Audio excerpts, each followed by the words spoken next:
Bonjour Sophie.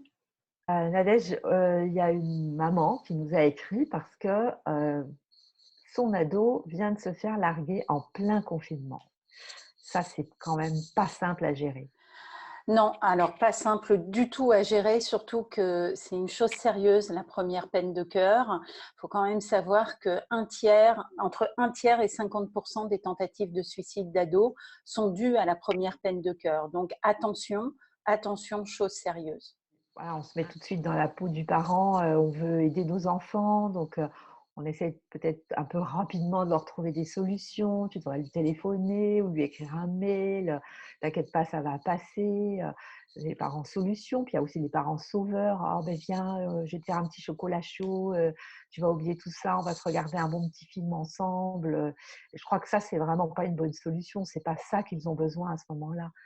Alors oui, tu as raison. D'abord, il y a quand même des phrases qui tuent. Il y a des phrases qui enfoncent, du style t'inquiète pas, une de perdue, 10 de retrouvée, ou elle te méritait pas, ou qu'est-ce que tu as fait pour qu'elle te plaque, par exemple, parce que ça arrive aussi.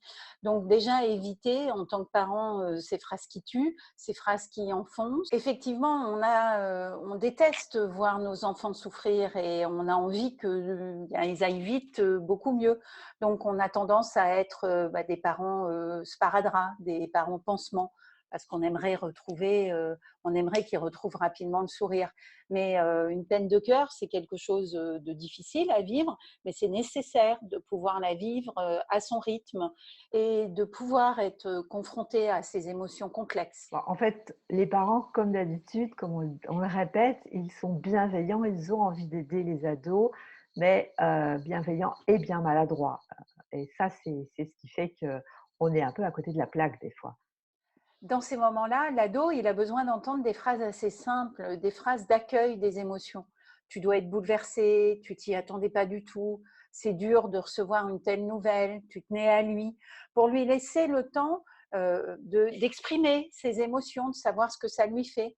Et puis, s'il demande des conseils, on peut lui faire des suggestions.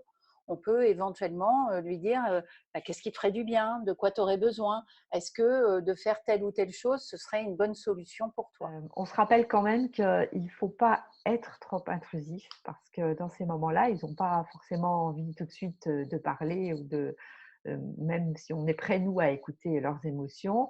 Et puis, il y en a qui ne veulent pas du tout parler, qui peuvent nous donner l'impression de se renfermer. À ce moment-là, il est important de leur rappeler notre disponibilité s'ils ont envie et besoin d'échanger sur le sujet avec nous. Et il est parfois nécessaire d'accepter que ce n'est pas avec nous, parents, qu'ils aient besoin d'en parler, mais plutôt avec un autre adulte, une amie, un ami ou un oncle, une tante ou quelqu'un dans notre entourage avec qui ils vont eh bien, se sentir plus à l'aise pour aborder ces sujets qui sont quand même des sujets très intimes. Et même si l'ado est à l'origine de cette rupture, qu'il ait eu peut-être un comportement pas complètement adapté, comme le disait Raïm Guinotte, que ce n'est pas à quelqu'un qui est en train de se noyer qu'on apprend à nager.